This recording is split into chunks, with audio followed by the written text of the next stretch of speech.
Yeah, tough one.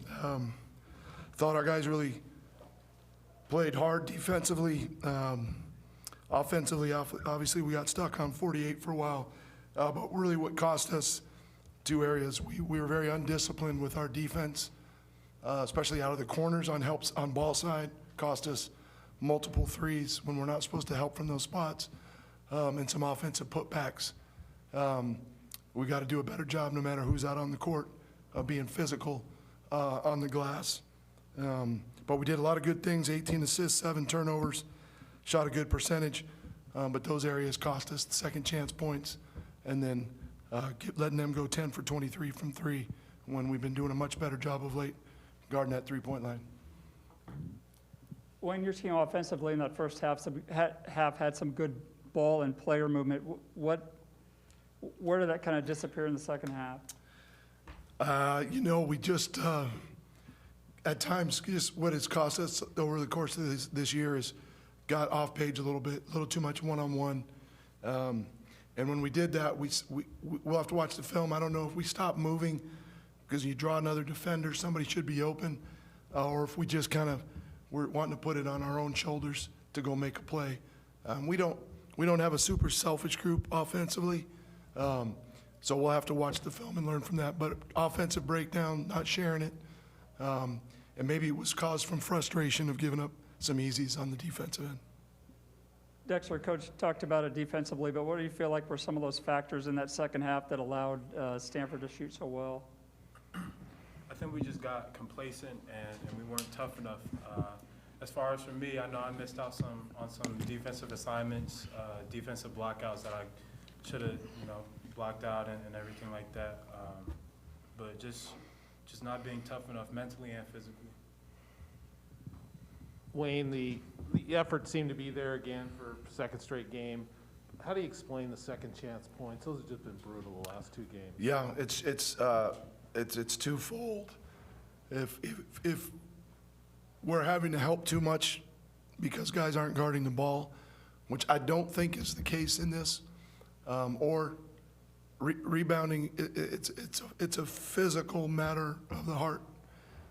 You've got to go put bodies on people, and for whatever reason, that's just one thing that's hurt us all year long, and so we have to do a better job of that care factor of being in position, being in a stance, seeing the ball, seeing your man, and then when the shot goes up, go put a body on him. A lot of times it's as simple as that. But that's one area.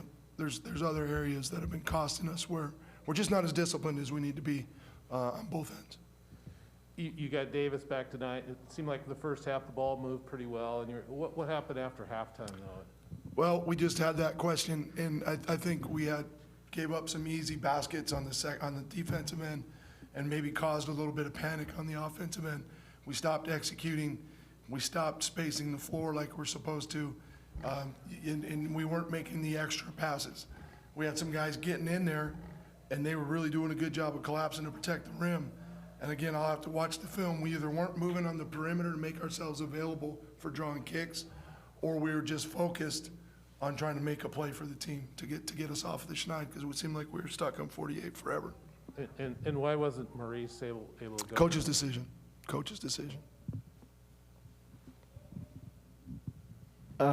With Deshaun back, I know you just talked about the difference in the first half, but just having as many guys as you've had out and unavailable and all of that, how big of a lift was that to get him back? Yeah, it was big, obviously. We've been struggling to score the ball. We didn't shoot it as well from three or from the free throw line as I'd have liked, or we'd have been in the 70s, but he's a guy that can break defenses down and make plays for himself or for his teammates. He's leading the conference in assists. So, and then you saw what he can do for us defensively. He really hawks the ball.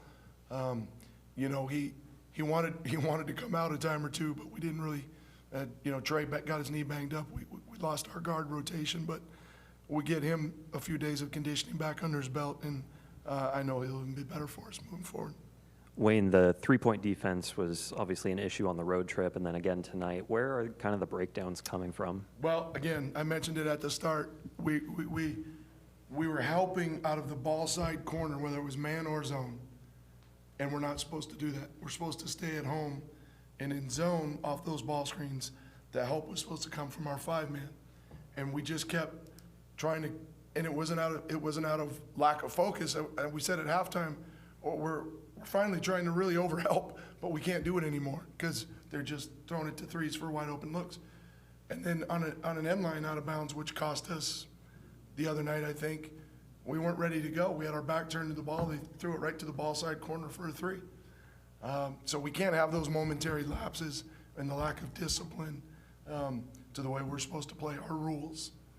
And give them credit. They hit some at end of shot clock, guys hanging on them, but we've had a lot of games where we've given up double-figure threes.